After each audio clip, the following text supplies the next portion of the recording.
Hello everyone, स्वागत है आपका अपने गुरुकुल में। तो मैं यहाँ आपको कुछ इंट्रोडक्शंस बताने जा रही हूँ साइकेट्रिक का, ठीक है। जो मैंने पहले नहीं बताया था तो मैंने सोचा थोड़े बेसिक्स बता देती हूँ पहले कि डेफिनेशन क्या होता है, इसमें हम क्या पढ़ेंगे एंड ऑल, ठीक है। साइकेट्रिक में बेसिकली हम क्या पढ़ते हैं, जो बिहेवियरल डिसऑर्डर होते हैं या माइंड से रिलेटेड डिसऑर्डर्स होते हैं, ठीक है।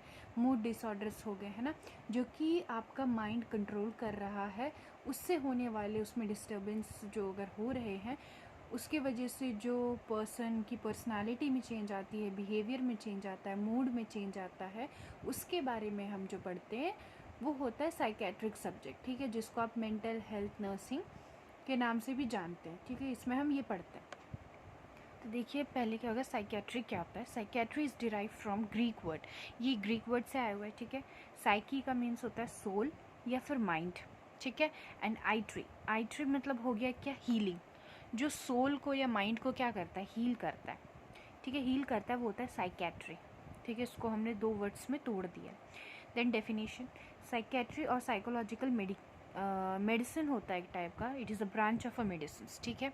ब्रांच ऑफ मेडिसिन माना जाता है जो क्या करता है, डायग्नोसिस में हेल्प करता है, ठीक है, डिजीज़ को पहचानने में, उसको ट्रीट करने में, उसको प्रिवेंट करने में, ठीक है, और मेंटल इलनेस को प्रिवेंट करने में हेल्प करता है। दैट इज़ साइकेट्री या फिर साइकोलॉजिकल मेडिसिन या मेडिकल ब्रांच आप इसको कह सकते हैं, ठीक है। ये किसने दिया है, LP शैन एंड एच शैन ने, ठीक है। देन हम पढ़ते हैं मेंटल हेल्थ क्या है। मेंटल हेल्थ या मेंटली हेल्दी पर्सन हम किसको बोलते हैं, जो हर सिचुएशन को समझे, जो उसमें एडजस्ट हो जाए, ठीक है, जो अपने को भी समझे दूसरों को भी समझे, तो वो क्या होता है, वो एक हेल्दी पर्सन कहलाता है ना। तो इसका डेफिनेशन देखिए क्या होता है, the capacity of an individual to form a harmonious relationship with others and to participate और टू कंट्रीब्यूट, ठीक है।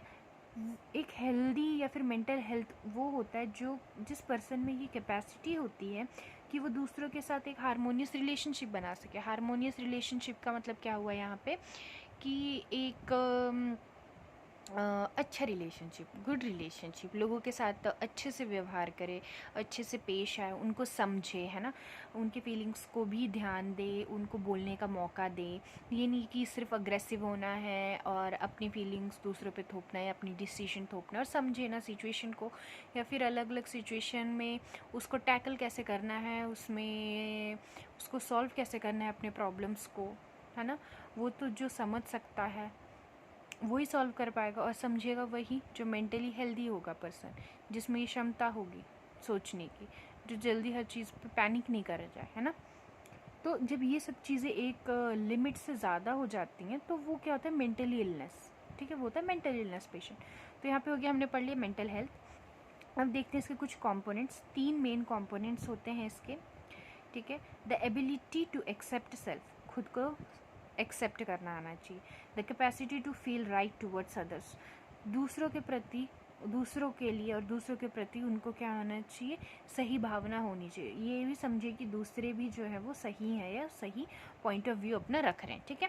देन आ जाता है क्या, क्राइटेरिया फॉर मेंटल हेल्थ क्या आ जाता है, हाँ सॉरी, थर्ड पॉइंट है the ability to fulfil life task. अगर कोई रिस्पॉन्सिबिलिटी है जॉब की या फैमिली की, तो उसको अच्छे से वो फुलफिल कर सके, वो कौन कर सकता है, मेंटल हेल्दी पर्सन।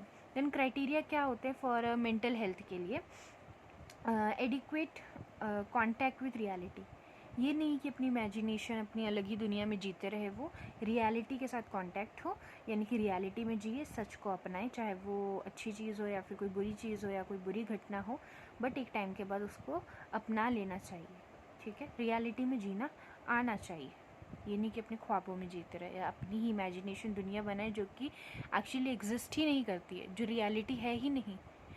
ये नहीं कि कोई है नहीं रूम में और बात कर रहे हैं, और तो ये क्या हुआ, एक मेंटली इल पेशेंट ही करेगा, है ना। कोई हेल्दी पर्सन तो नहीं ऐसे कर सकता है कि कोई है नहीं और अपने आप ही बात करे और इमेजिन, इसलिए रियलिटी को एक्सेप्ट करना चाहिए।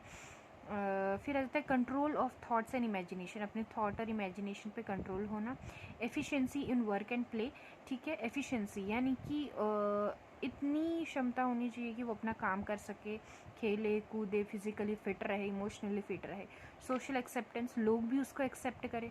कब एक्सेप्ट करेंगे, जब वो एक अच्छा रिलेशनशिप बनाएगा उनके साथ, है ना। देन पॉजिटिव सेल्फ कॉन्सेप्ट होना चाहिए, खुद को लेके एक अच्छी सोच हो, हेल्दी इमोशनल लाइफ, और इमोशनली भी इंसान जो है वो स्टेबल होना बहुत ज़रूरी है। अब हम देखते हैं यहाँ पे, देखिए साइकेट्रिक नर्सिंग का मीनिंग क्या है। ठीक है, साइकेट्रिक नर्स डेफिनेशन देख लेते हैं। आई होप आपको समझ आ रहा होगा। ये जस्ट एक इंट्रोडक्शन बेसिक्स है। ठीक है, आप और वीडियोस देख सकते हैं टॉपिक वाइज प्लेलिस्ट में जाके। देखिए साइकेट्रिक नर्सिंग क्या है, a nurse who is responsible of both physical and emotional. जो मैंने बोला था, एक ऐसी नर्स जो दोनों के लिए रिस्पॉन्सिबल हो, चाहे वो फिजिकल टास्क हो या इमोशनल नीड हो पेशेंट की, उस पर ध्यान दे। Nurse should develop a basic understanding, उसके पास एक basic understanding, basic knowledge and basic skill होना चाहिए। किस में? इन साइकेट्रिक नर्सिंग में, to achieve the total health care, ताकि वो टोटल हेल्थ केयर अचीव कर सके। यानी कि टोटल हेल्थ हॉलिस्टिक केयर, जो हमने बहुत सारे वीडियोस में पढ़ा है कि एक नर्स वही होती है अच्छी जो क्या कर सके, एक हॉलिस्टिक केयर, यानी कि ओवरऑल, चाहे वो फिजिकली हो, यानी कि सोशली हो, है ना, साइकोलॉजिकल सपोर्ट देना हो, इमोशनल नीड्स को फुलफिल करना हो पेशेंट को, ठीक है, उनको समझा सके, तो हॉलिस्टिक केयर प्रोवाइड करना, वो होती है साइकेट्रिक नर्सिंग। ठीक है, जिसको स्पेशल नॉलेज हो, जिसने डिप्लोमा किया हो, जिसको स्पेसिफिक स्किल आता हो, जिसके पास ये, ऐसा तो नहीं है कि कोई भी डिग्री पढ़ के कोई भी सबके पास सेम नॉलेज होगी या सबके पास सेम ही होगा, है ना। ये तो स्किल से आता है, सीखने से आता है, जिसके पास प्रैक्टिस होगा वो उससे आता है। तो ये था इसका इंट्रोडक्शन। आई होप आपको ये सब क्लियर होगा एंड समझ आया होगा। Thank you for watching my video.